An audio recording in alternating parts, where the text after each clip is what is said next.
اعوذ باللہ من الشیطان الرجیم بسم اللہ الرحمن الرحیم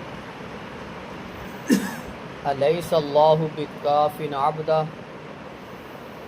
کیا اللہ اپنے بندے کے لیے کافی نہیں؟ وَيُخَوِّفُونَكَ بِالَّذِينَ مِن دُونِهِ، کیا وہ آپ کو ڈرا رہے ہیں ان سے جو اس کے علاوہ ہیں؟ وَمَن يُضْلِلِ اللَّهُ فَمَا لَهُ مِنْ هَادٍ، جس کو اللہ گمراہ کر دے اس کا کوئی ہاتھی نہیں۔ وَمَن يَهْدِ اللَّهُ فَمَا لَهُ مِن مُضِلٍّ، جس کو اللہ ہدایت دے اس کو کوئی گمراہ کرنے والا نہیں۔ الیس اللہ بعزیز ذی انتقام، کیا اللہ رب العزت غالب انتقام لینے والا نہیں ہے؟ وَلَئِن سَأَلْتَهُم مَّنْ خَلَقَ السَّمَاوَاتِ وَالْأَرْضَ لَيَقُولُنَّ اللَّهُ، اگر آپ ان سے سوال کریں آسمان و زمین کو کس نے پیدا کیا تو یہ ضرور کہیں گے اللہ نے۔ قُلْ أَفَرَأَيْتُم مَّا تَدْعُونَ مِن دُونِ اللَّهِ، فرما دیجئے کیا بھلا تم پکارتے ہو اللہ کے سوا؟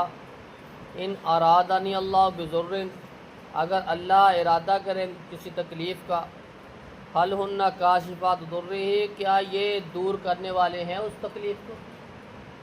او ارادنی برحمت، اگر وہ ارادہ کرے رحمت کا، حل ہن ممسکات رحمتی، کیا یہ روکنے والے ہیں اس کی رحمت کو؟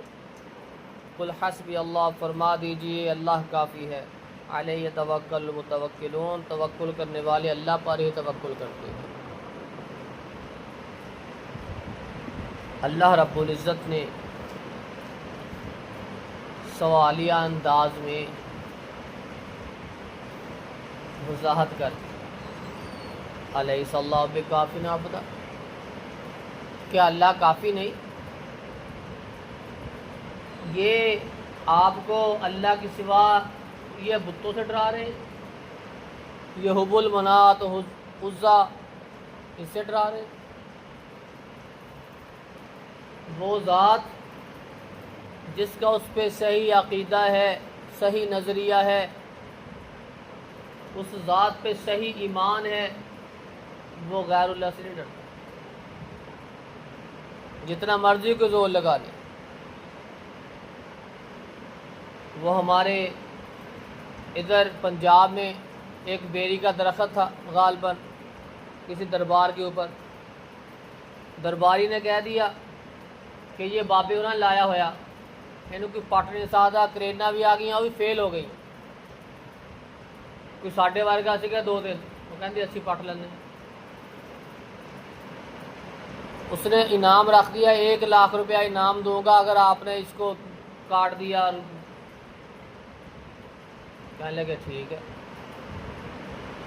انہوں نے اللہ کا نام نعرہ تکبیر کا کاٹنا شروع کر دیا، کچھ بھی نہیں ہوا، اس کے ٹکڑے کر کر کے سارے درخت لے گئے۔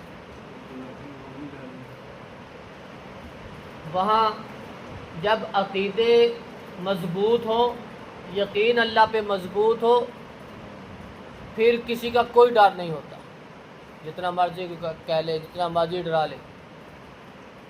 وَمَن يُضْلِلِ اللَّهُ فَمَا لَهُ مِنْ هَادٍ، جس کو اللہ گمراہ کرے اس کو کوئی ہدایت دینے والا نہیں۔ وَمَن يَهْدِ اللَّهُ فَمَا لَهُ مِن مُضِلٍّ، جس کو اللہ ہدایت دے دے اس کو گمراہ کرنے والا کوئی نہیں۔ الیس اللہ بعزیز انتقام، کہ اللہ انتقام لینے والا کافی نہیں؟ اے پیغمبر صلی اللہ علیہ وسلم، ان سے پوچھئے، سوال کیجئے آسمان و زمین کو کس نے پیدا کیا؟ یہ فوراً کہیں گے اللہ تعالیٰ نے۔ تو پھر یہ اس اللہ کو چھوڑ کے کسی اور کو کیوں پکارتے؟ جب آسمان زمین سب کو پیدا کرنے والی ذات اللہ کی ہے، خود اقرار بھی کرتے ہیں، پھر کیوں پکارتے ہیں کسی اور؟ اگر وہ اللہ ارادہ کر لے کسی تکلیف کا تو یہ دور کرنے والے تو نہیں، اگر وہ اپنی رحمت نازل کر دے تو روکنے والے نہیں ہیں۔ اللہ کی قدرت ہے، اللہ جو چاہے وہ کرے، جس کے ساتھ جب چاہے وہ قادر ہے، اس کے پاس اختیار ہے، ان کے پاس کوئی اختیار نہیں، غیر اللہ کے پاس کوئی اختیار نہیں۔ قل حسبی اللہ، فرما دیجیے اللہ میرے لیے کافی ہے، علیہ یتوکل المتوکلون، توکل کرنے والے، بھروسہ کرنے والے اللہ پر ہی بھروسہ رکھتے ہیں۔ وہ بھروسہ اسی وقت ہوگا جب یقین ہوگا۔ یقین کتنا ہے؟ اگر ہم میں سے کوئی کہہ دے کہ یہ فلاں آیت ہے، یہ فلاں دعا ہے، اس کو اتنا پڑھ کے پھونک مارا کرے، ایک دن 2 دن پڑھیں گے، فرق نہیں جی پہ رہا، فرق نہیں پہ رہا۔ اچھا فلانے بابے کو چل جانے ہیں، فلانے مولوی صاحب کو چل جاتے ہیں۔ جو اتنا بڑا قرآن جو ہے ہی شفاء لما فی الصدور، جو ہے ہی شفا، اگر اس پہ یقین رکھ کے اس کو نہ پڑھا جائے، اگر تجھے اس سے شفا نہ ہوئی تو پھر کس سے بھی نہیں۔ یقین ہونا چاہیے، اعتماد ہونا چاہیے، پھر اثرات ہوتے ہیں۔ اللہ رب العزت سے دعا ہے کہ اللہ رب العزت ہمیں اپنے عقائد درست کر کے توکل، یقین صحیح معنوں میں اللہ رب العزت پر رکھنے کی توفیق عطا فرمائے۔ سبحان ربک رب العزت عما یصفون۔